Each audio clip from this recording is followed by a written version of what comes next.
Jesse, how would you respond if I told you that the Jordan Limited Logos from '03 did make the list and finished 25th? I think that is too low on the list. I think it should be higher on the list. Why do you think it, where did you have it on your list, and why do you think it should be higher? Um, I had it. So this whole exercise is interesting, right? Because you have to weigh a bunch of different factors. You have to weigh, cards that are ultra rare that are amazing, but nobody can access because they're one of ones. Or you have to go around cards that are very aesthetically pleasing and popular, but more accessible. And so when doing my list, I tried to balance the two, and I had a little mix in there of both.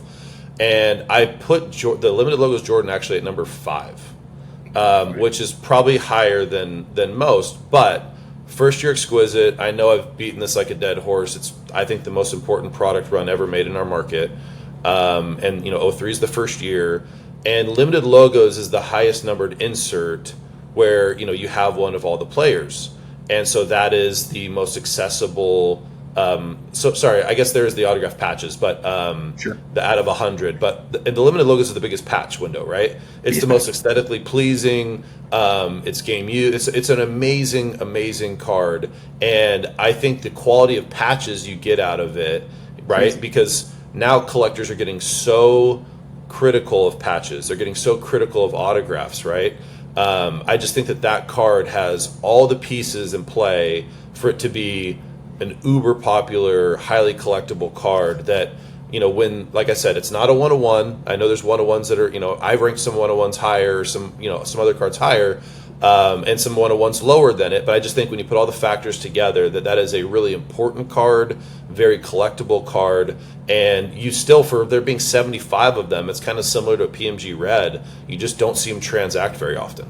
No. The thing that I think it has two things that are majorly going for it that maybe people don't think of right off the top of their head. One is that everybody knows that 2003 Exquisite is like the set that so many people sort of view as like the greatest set, the greatest modern set of all time. But other than the LeBron RPA, there's not really another card from it where you're like, that card defines the set. Maybe there are several others, but you have to sort of figure out like where you would rank them. And then the other major thing sort of goes hand in hand with that in terms of this ranking, which is that Michael Jordan doesn't have a lot of cards from the 2000s that we think of as like iconic cards. Most of his greatest cards are from the 90s and from the 80s, and I think everybody wants to put Jordan on their list. And so those two things combined really, like, I think adds to the Limited Logos for a lot of people being very highly ranked. You weren't the only person to have it in your top 10. Quite a few people did have it in their top 10. And then the last thing that I'll say about that is that he had autographed jerseys before this card, and he even had some autographed patch cards before this card. But this is the first time that they made like that just giant, huge patch that went along with the autograph. And 75 is a big enough number that I think most people know what the card looks like. Yeah, they do, and it's a collectible set too, right? I think there's that piece to it that's important too. Is set collecting is a huge thing. That's part of the reason why PMGs are so important and so collectible, is the set collecting aspect to it. And this set for Exquisite is no different. Like, people collect the set. Great and point. I think that really helps with the lack of turnover that the cards have, right? I think that's why they're stuck in sets and guys don't want to let them go. You make a great point here. Is there a more collectible set that Exquisite ever made than the '03 Limited Logos?